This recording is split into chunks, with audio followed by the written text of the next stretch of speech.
Dear friends, मैं राजकुमार श्रीवास्तव इस commerce study portal पर आपका स्वागत करता हूं। वाणिज्य के प्रमुख शब्दों को पढ़ने की श्रृंखला में आज आप एक नए शब्द से परिचित होंगे जिसे हम दायित्व के नाम से जानते हैं।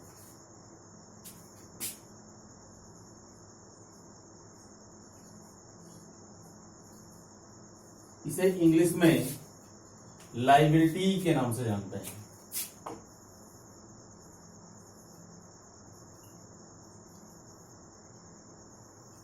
दायित्व या लायबिलिटी। दायित्व क्या है,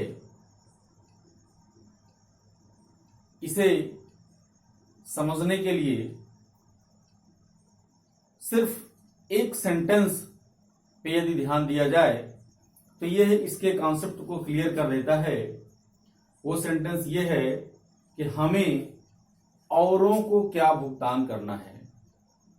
मीन्स हमारे पास आज की डेट में कितनी लेनदारियां हैं, मीन्स कितनी रकम का हमें किसी कारण के लिए किसी दूसरे व्यक्ति को भुगतान करना है। अब इस भुगतान करने की दो वजह हो सकती है। पहली वजह तो यह है कि हमने उनसे या तो उधार लिया हो या उधार माल खरीदा हो। दो ही वजह हो सकती हैं, या तो हमने उनसे उधार माल खरीदा हो या हमने उनसे उधार धनराशि ली हो। और दोनों ही सिचुएशन में उस धनराशि को हमने ऋण के रूप में लिया है तो हमें उस राशि को उस व्यक्ति को वापस करना है।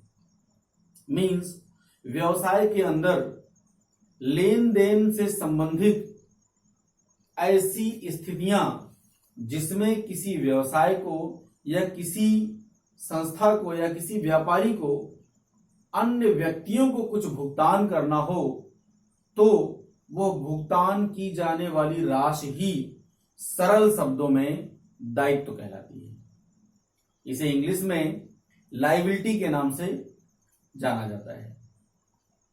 अगर आपको इस दायित्व शब्द को लिखना हो तो इसे आप सरल शब्दों में लिख सकते हैं कि व्यापारी की पूंजी तथा कुल रकम, व्यापारी की पूंजी तथा कुल रकम जो उसे अन्य व्यापारियों को या अन्य संस्थाओं को भुगतान करना है वह दायित्व कहलाता है।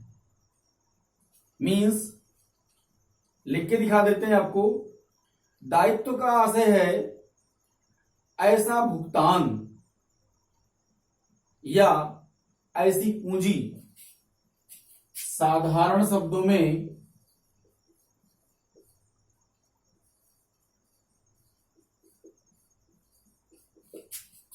ऐसा भुगतान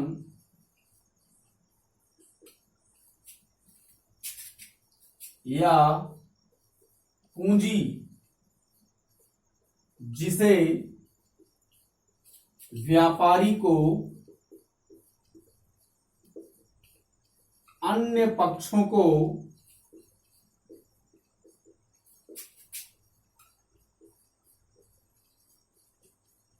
भुगतान करना है,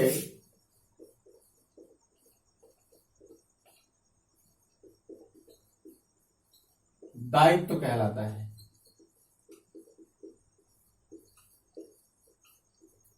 मीन्स वो राशि जो हमें अन्य पक्षों को भुगतान करना है हमारे लिए दायित्व कहलाता है। और यह दायित्व मुख्य रूप से दो तरह का होता है। पहला हमारा होता है अस्थाई दायित्व।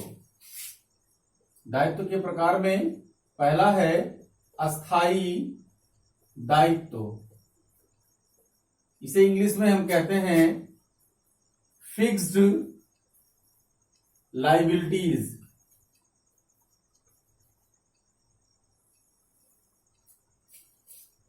यहां भी अस्थाई संपत्तियों की जैसी ही प्रवृत्ति जिन दायित्वों में होती है वे अस्थायी दायित्व कहे जाते हैं।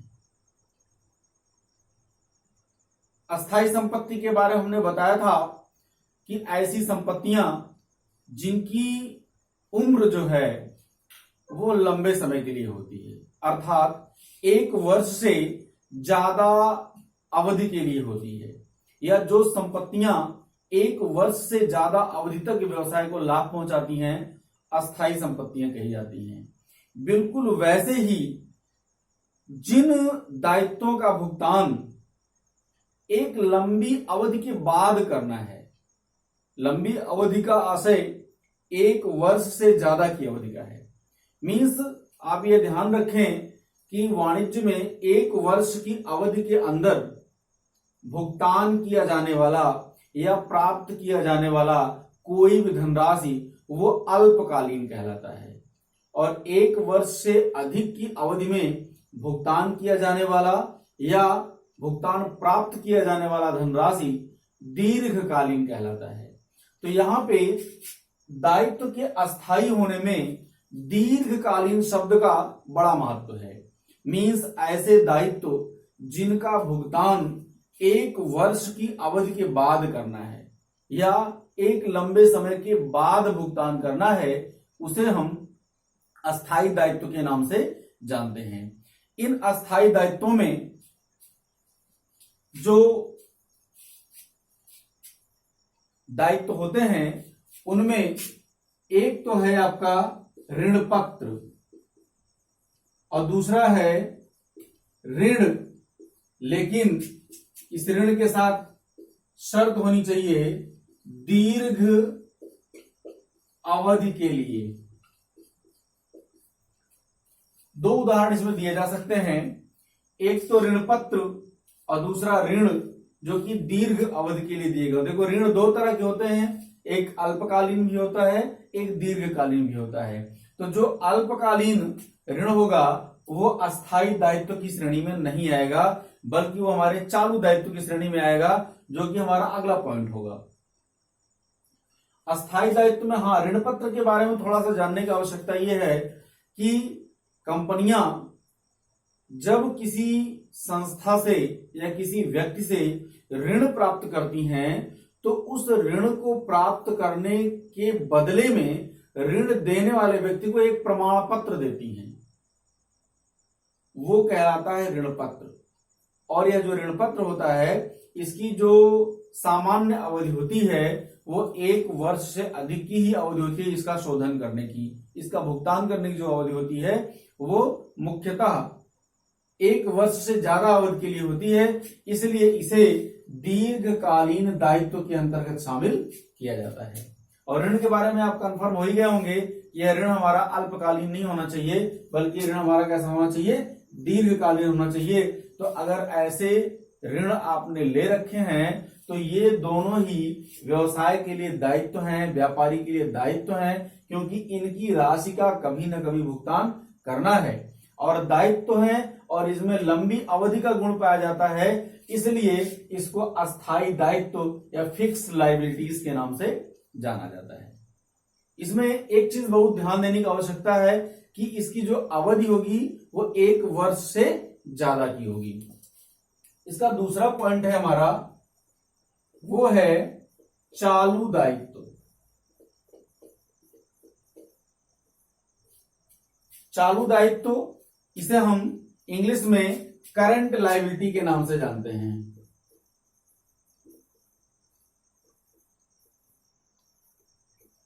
करंट लायबिलिटीज आपके फिक्स्ड लायबिलिटीज का जस्ट अपोजिट, अस्थायी दायित्व का बिल्कुल उल्टा चालू दायित्व होता है।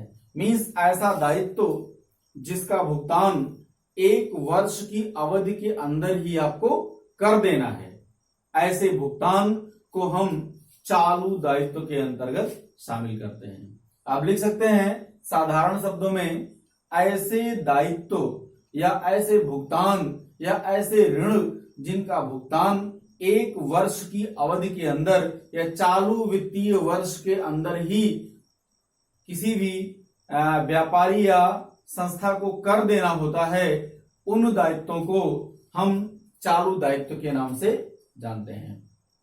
चालू दायित्व में इसके उदाहरण थोड़े से ज्यादा हैं। मीन्स चालू दायित्व में हम किन्हें किन्हें शामिल कर सकते हैं, जैसे हमारा आ जाएगा लेनदार। कौन शामिल हो जाएगा हमारा? लेनदार। लेनदार क्या होता है? लगभग ये बदलते रहते हैं, इनको समय समय पे हम भुगतान करते रहते हैं। इनको हम लेनदारों को इंग्लिश में क्रेडिटर के नाम से जानते हैं। दूसरा हमारा है बैंक अधिविकर्ष। बैंक अधिविकर्ष, इसको इंग्लिश में बैंक ओवरड्राफ्ट के नाम से जानते हैं। यह भी हमारा चालू दायित्व की श्रेणी में आता है। फिर हमारा तीसरा है अल्पकालीन ऋण। अल्पकालीन ऋण, शॉर्ट टर्म डेप्ट। शॉर्ट टर्म डेट्स, अल्पकालीन ऋण भी हमारे इसके अंतर्गत आते हैं। एक और आता है, वो हमारा होता है देय बिल। इसको हम बिल्स पेबल्स के नाम से जानते हैं, शॉर्टकट में B/P लिखते हैं। इनमें लगभग सारे शब्द आपके लिए अपरिचित हैं, क्योंकि इन सारे शब्दों पे आगे की वीडियो में आपसे चर्चा किया जाना है। यहां पे हम शॉर्टकट में आपको बता देना चाहते हैं कि लेनदार का मतलब ऐसा व्यक्ति जिससे हमने उधार माल खरीदा है या जिससे हमने उधार लिया है और उसे हमें इस 1 वर्ष के अंदर ही भुगतान कर देना है, वो हमारा कहलाता है लेनदार। लेनदार का मतलब, लेनदार के साथ ये शर्त नहीं शामिल है कि उसको भुगतान 1 साल के अंदर ही कर देना है, लेकिन लेनदारों में ऐसे लेनदार जिन्हें 1 वर्ष के अंदर ही भुगतान कर देना है, वो हमारे चालू दायित्व के अंतर्गत आएंगे।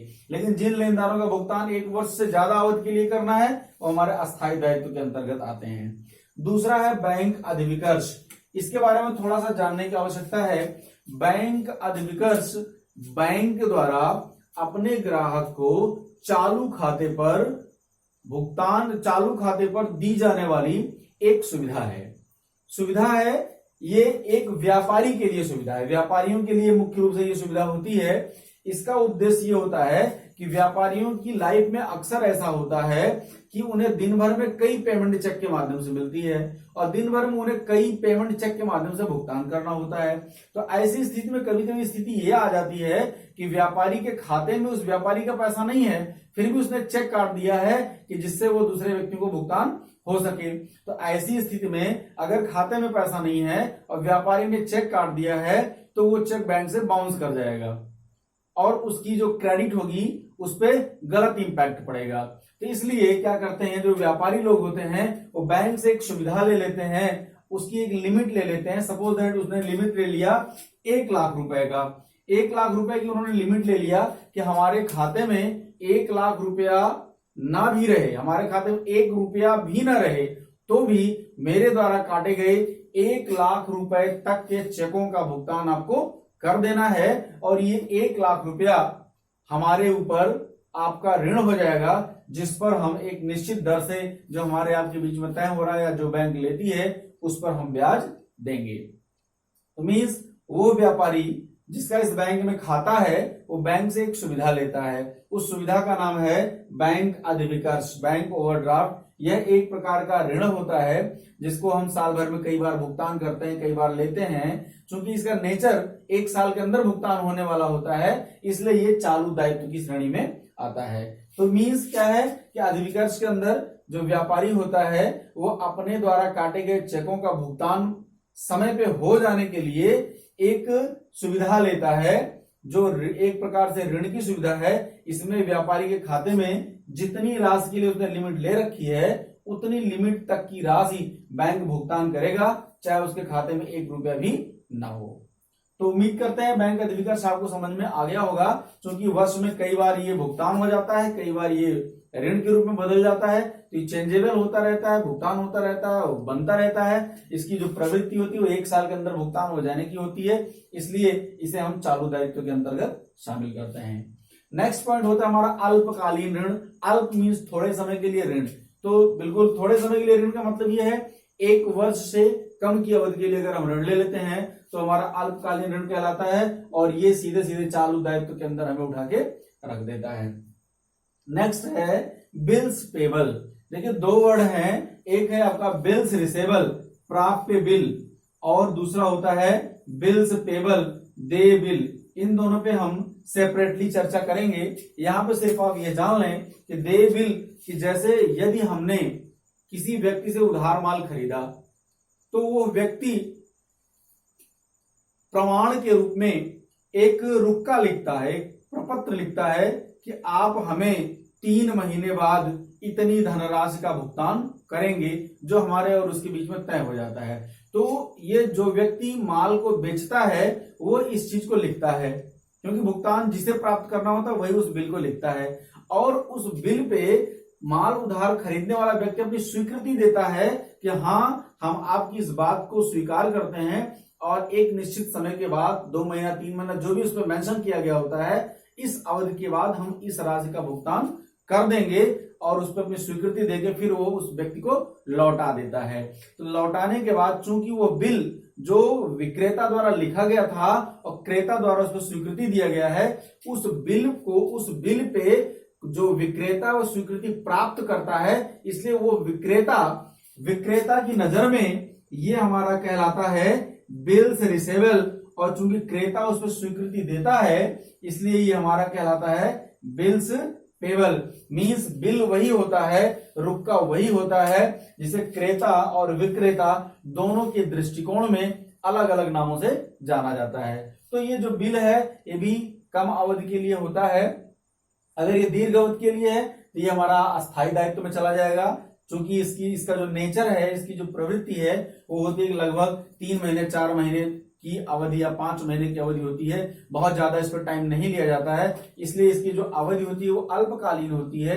1 वर्ष के अंदर भुगतान हो जाने की होती है, एक फाइनेंशियल ईयर में, एक चालू वर्ष में भुगतान हो जाने की होती है, इसलिए इसे भी हम चालू दायित्व की श्रेणी में रखते हैं। तो इस वीडियो में हमने देखा कि दायित्व क्या होता है। शॉर्टकट में बताना चाहेंगे कि किसी भी व्यापारी को जो धनराशि अपने उन व्यक्तियों को भुगतान करना है जिनसे वो ऋण लिया है, या जिनसे वो धनराशि ऋण के रूप में लिया है, या जिनसे उसने उधार माल खरीदा है, तो जिन्हें वो भुगतान करना है उसे वो कहलाता है दायित्व। दायित्व मुख्य रूप से 2 तरह का होता है, एक हमारा होता है अस्थायी दायित्व और दूसरा होता है हमारा चालू दायित्व। अस्थायी दायित्व मुख्य रूप से ऋण पत्र और दीर्घकालीन ऋणों को शामिल किया जाता है, जबकि चालू दायित्व में लेनदार, बैंक अधिविकर्ष, अल्पकालीन ऋण और देय बिल को शामिल किया जाता है। तो उम्मीद करते हैं कि ये शब्द दायित्व और इसका वाणिज्य में प्रयोग आपको पूरी तरह समझ में आ गया होगा। यदि आपके मन में कुछ प्रश्न हो तो इस वीडियो के कमेंट बॉक्स में लिखकर आप अपने प्रश्न को पूछ सकते हैं। धन्यवाद।